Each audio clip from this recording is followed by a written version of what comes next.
Homme sans père et sans père.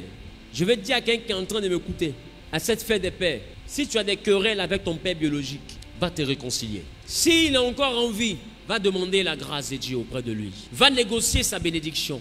Vous savez, à un moment donné, je ne m'entendais pas vraiment avec mon père à cause du ministère. Et pour moi, tenir tête à mon père, c'était normal parce que pour moi, il combattait le ministère. Pour moi, il n'était pas d'accord avec mon appel. Donc je le voyais, on est un ennemi de mon ministère. Donc je m'étais braqué contre mon père. Et un jour, Dieu me dit, un serpent en moitié, c'est-à-dire qu'on coupe au milieu, est plus dangereux qu'un serpent entier. Et quand je priais pour demander à Dieu que signifiait cette parabole, il m'a dit, ton père est en train de partir. Ce qu'il pense de toi là, s'il part avec, tu ne seras jamais grand. Réclame sa bénédiction. Alors je me voyais maintenant obligé de retourner vers mon père, celui à qui je tenais tête, et aller négocier la bénédiction. J'ai fait la cour à mon père, comme on fait la cour à une femme, avec poulet.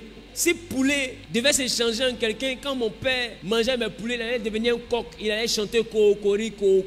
Parce que tout ce que je pouvais trouver, je le ramenais devant mon père pour que son cœur s'apaise vis-à-vis de moi. Mon père aimait bien le vin comme Noé, et le vin de très bonne qualité. Donc je lui ramenais du vin en pagaille. Je lui ramenais de l'eau minérale, des jus. Tout ce que je trouvais, je lui ramenais. Juste pour que mon père me bénisse. Et un an avant son départ, moi je faisais déjà le deuil de mon père. J'ai eu de la chance que Dieu m'ait prévenu. Et avant de partir, mon père m'a béni. Il a pris l'eau, il a mis dans sa bouche. Il n'a pas fini de parler. Vous voyez comment les parents bénissent là. Wow.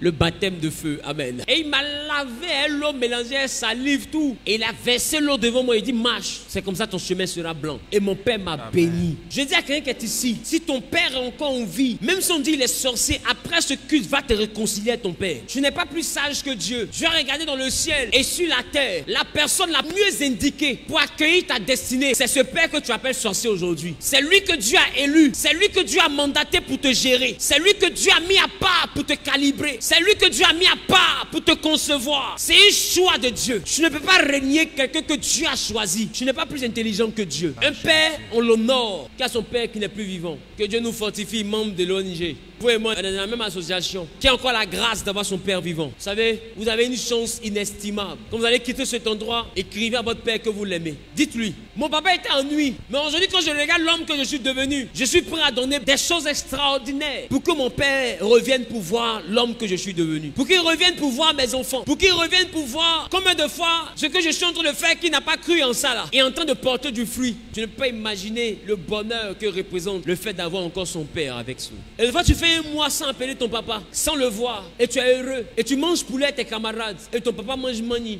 Il a dit à Moïse, je suis le Dieu d'Abraham, ton père. J'ai envie de dire, Abraham peut avoir ses défauts, il peut sortir avec Agar, mais c'est le père de Moïse. Un père, c'est un père, avec ses qualités, avec ses défauts, c'est un père. Tu ne seras jamais plus grand que ce qui t'a mis au monde. Il faut honorer ton père. Que la vie chrétienne ne te donne pas des ailes qui te permettront de croire que tu peux être au-dessus de ton père. Tu as besoin de la bénédiction de ton père. Et cette bénédiction, on la négocie. Non, je l'ai vu en sorcellerie, je l'ai vu en rêve. C'est comme si c'est lui qui m'attaque. Tu as vieilli quand tu rêves. Quand tu étais à la maternelle, là, tu rêvais pas. Hein. Il n'était pas sorcier. C'est la nuit, là, mais il est devenu sorcier. Arrêtons ça. Et puis, j'ai envie de dire à quelqu'un, même si tu as les preuves que ton père est mystique ou sorcier, je veux t'annoncer une chose. Quand tu dors, qui prie pour toi? Est-ce que tu pries quand tu dors? Est-ce que tu te surveilles quand tu dors? Mais est-ce qu'on te protège quand tu dors? Est-ce que tu es protégé quand tu dors? Par qui? Parce que la Bible dit, celui qui veille sur Israël ne sommeille ni ne dort. Ça veut dire que tu n'as pas besoin de t'éloigner de ton père pour que Dieu te protège de lui. Si c'est ton père, honore-le. Maintenant, si toi tu l'honores, en lui donnant pagne, en lui donnant l'argent, qui dit qu'il est vraiment sorcier et que sa sorcellerie l'envoie jusqu'à prendre ton argent pour essayer de bloquer ton mariage, bloquer ton évolution, c'est qu'il a envie de se convertir. Parce que là, tu n'es pas en train d'aller honorer ton père parce que tu le ressens. Tu es en train d'aller honorer ton père parce que ton père spirituel t'a donné l'ordre d'aller honorer ton père. Donc si tu vas honorer ton père qui pense qu'il est sorcier, il va croiser le Dieu de l'alliance de ton père dans la foi. Quelqu'un a dit Amen. C'est que le monde de la sorcellerie a envie de réaliser que tu es un Dieu. C'est qu'il veut se convertir. Pierre dit, toute la nuit on a péché sans rien prendre, mais sur ta parole on jette le filet. Quand tu rencontres des hommes d'alliance, quand tu reçois une directive d'un prophète inspiré par le Saint-Esprit qui te dit va honorer ton père, même si tu avais fait ça, qu'ils avaient bloqué ton mariage hier, va le refaire. Tu n'es pas en train de le faire par aspiration, tu le fais sur la parole de l'Éternel. Si la personne dit elle est vraiment sorcière, sur cadeau ça là, qu'elle s'envole. Tu sais, un ange même va apparaître à ton père s'il est sorcier et puis va lui dire, Pépé, on ne fait pas, faut pas faire. Tu as longtemps fait, mais aujourd'hui là, pardon, Parce que ça, on appelle ça tenter, regretter. Tu as fait longtemps. Mais aujourd'hui, là, il y a un prophète qu'on appelle le prophète Zawi, investi par le Saint-Esprit qui a dit, va, pardonne à ton père, et puis honore-le. C'est pour ça qu'elle est venue. C'est pas parce qu'elle croit que tu vas pas l'attaquer. Elle sait comment tu es, et puis elle est venue. Parce qu'elle veut obéir à Dieu. Ce que tu veux faire là, tonton, fais comme ça. Je suis prophète et je sais de quoi je parle.